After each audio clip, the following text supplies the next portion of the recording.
രാജ്യത്ത് 10 വർഷത്തിനിടെ enforcement directorate register ചെയ്ത 5297 കേസുകളിൽ ശിക്ഷ ലഭിച്ചത് 1% താഴെ മാത്രം.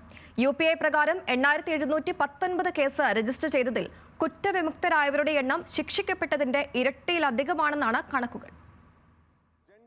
ഹൈദരാബാദ് ലോക്സഭാ MP അസദുദ്ദീൻ ഒവൈസിയുടെ ചോദ്യത്തിന് മറുപടിയായാണ് UAPA, PMLA എന്നിവ പ്രകാരം രജിസ്റ്റർ ചെയ്ത കേസുകളുടെ വിശദാംശങ്ങൾ കേന്ദ്ര സർക്കാർ പാർലമെന്റിൽ അവതരിപ്പിച്ചത്. 5297 കേസുകൾ ED 10 വർഷത്തിനിടെ രജിസ്റ്റർ ചെയ്തെങ്കിലും 40 പേരെ മാത്രമാണ് ശിക്ഷിച്ചത്. അതായത് 0.7% മാത്രം. കഴിഞ്ഞ 4 വർഷത്തിനിടെ കേരളത്തിൽ നിന്ന് 13 കേസുകൾ ED രജിസ്റ്റർ ചെയ്തിട്ടുണ്ട്.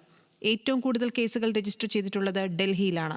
10 വർഷത്തിനിടെ ED 132 രാഷ്ട്രീയ പ്രവർത്തകർക്കെതിരെ കേസെടുത്തു. ഇതിൽ ഒരാളെ ശിക്ഷിച്ചു. 5 കേസുകൾ വിചാരണ ഘട്ടത്തിൽ. 2019 മുതൽ UAPA പ്രകാരം ഇതുവരെ 8719 കേസുകൾ രജിസ്റ്റർ ചെയ്തു. UAPA കേസുകളിൽ 222 പേർ ശിക്ഷിക്കപ്പെട്ടപ്പോൾ 567 പേർ കുറ്റവിമുക്തരായെന്നാണ് കേന്ദ്ര സർക്കാരിന്റെ കണക്കുകൾ. നാഷണൽ കമ്പനി ലോ ട്രൈബ്യൂണലിൽ 2024 ജൂൺ 30 വരെ 19,770 കേസുകൾ തീർപ്പാക്കാനുണ്ടെന്ന് കോർപ്പറേറ്റ് കാര്യ മന്ത്രാലയം പാർലമെന്റിൽ അറിയിച്ചു. Legal desk, news Malayalam.